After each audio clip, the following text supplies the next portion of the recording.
घास काटते काटते खेतों में घास के नीचे बहुत सारे सेब मिले, जिनमें से कुछ सेब सड़े हुए थे और इनकी वजह से आज मैं गिर गई। और आपको पता है हमारे यहाँ अगर भारा बांधते बांधते रस्सी उल्टी रखे ना तो वो रस्सी काटनी पड़ती है, जैसे इस रस्सी में बहुत सारे कट लगे हैं। नमस्कार दोस्तों, आज की मेरी सुबह होती है इस अनहेल्दी ब्रेकफास्ट से। आज सुबह ब्रेकफास्ट में खाने के लिए कुछ खास था नहीं, तो मैंने क्या किया 2 मिनट वाली मैगी बना ली। और आज मैं पहली बार मैगी को तड़का लगा रही थी क्योंकि मुझे 2-3 लोगों के लिए बनानी थी। और मुझे सच में नहीं पता कि इसका स्वाद कैसा होता है तड़के लगने के बाद। तो फटाफट से मैंने प्याज टमाटर काटे हुए थे, साथ में पनीर भी हमारा बचा हुआ था दिवाली के टाइम का। उसको मैंने तेल में थोड़ा सा तला क्योंकि वो लास्ट में अच्छा नहीं होता ना।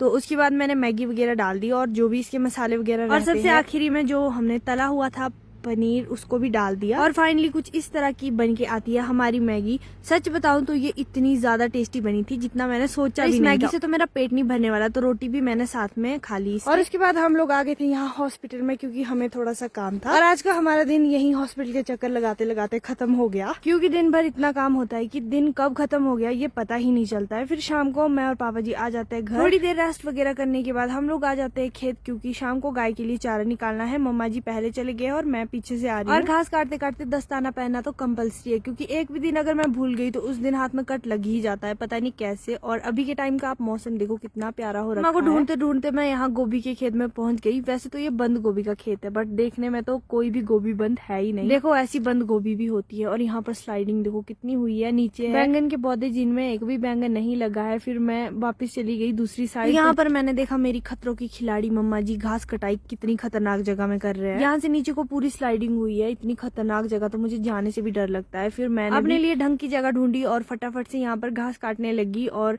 जैसे मेरा भारा तैयार हुआ तो मैं बैठ गई। और यहाँ पर मुझे एक सेब भी दिख जाता है। सेब को देख के ऐसा लग रहा था ये थोड़ा कच्चा है, तो मुझे लगा था शायद खाने में ये अच्छा होगा। बट जैसे मैंने थोड़ा सा खाया ना, बिल्कुल भी स्वाद नहीं था, ऐसा लग रहा था कच्चा था। शायद ये कच्चा ही पेड़ से गिर गया था और घास के बीच में बिल्कुल सुरक्षित रहा था, जिस वजह से ये सड़ा नहीं। और इसके बाहर बाहर के छिलके तो मैंने फेंक दिए, फिर अंदर अंदर का खाया जो बचा था वो थोड़ा अच्छा था। उसके बाद मैं लग जाती हूँ भारा बनाने। तो यहाँ पर देखो इस रस्सी के कैसे हाल कर दिए हैं मम्मा जी ने, क्योंकि हमारे यहाँ अगर उल्टी रस्सी हम लोग रखे ना तो वो फिर बीच से काटनी पड़ती है और उसके बाद गांठ लगा के दोबारा से ठीक करना होता है। तो मम्मा जी ने बहुत बार उल्टी रस्सी रखी थी, जिस वजह से उनको ये रस्सी काटनी पड़ी। छोड़ो, मैंने तो आज तक कभी ऐसी उल्टी रस्सी नहीं रखी, तो मुझे ये नौबत कभी नहीं आई। मम्मा जी मुझसे आगे चली गए तो फिर फटाफट से मैं भी भारा बनाने लग जाती हूँ। भारा बनाना बहुत आसान होता है, बट उससे मुश्किल काम होता है पीठ में भारा रख के नीचे से ऊपर उठना। इस टाइम तो मैं थोड़ी ऊंची जगह में थी, इसलिए मुझे ज्यादा दिक्कत नहीं आई। पर जब बिल्कुल नीचे से भारा उठाना होता है ना तो बहुत ज्यादा दिक्कत आती है। साथ में हमारे खेत सीढ़ी नुमा है, तो देखो कैसे रास्तों से हमें ऊपर चढ़ना पड़ता है। और इन खेतों में बहुत सारे सेब गिरे हुए हैं, जिनमें कुछ सेब सड़ चुके हैं और इन सेब के ऊपर पैर रखने से ऐसे भी गिर जाते हैं। फिर बेचारे लकी ने मेरे को संभाला।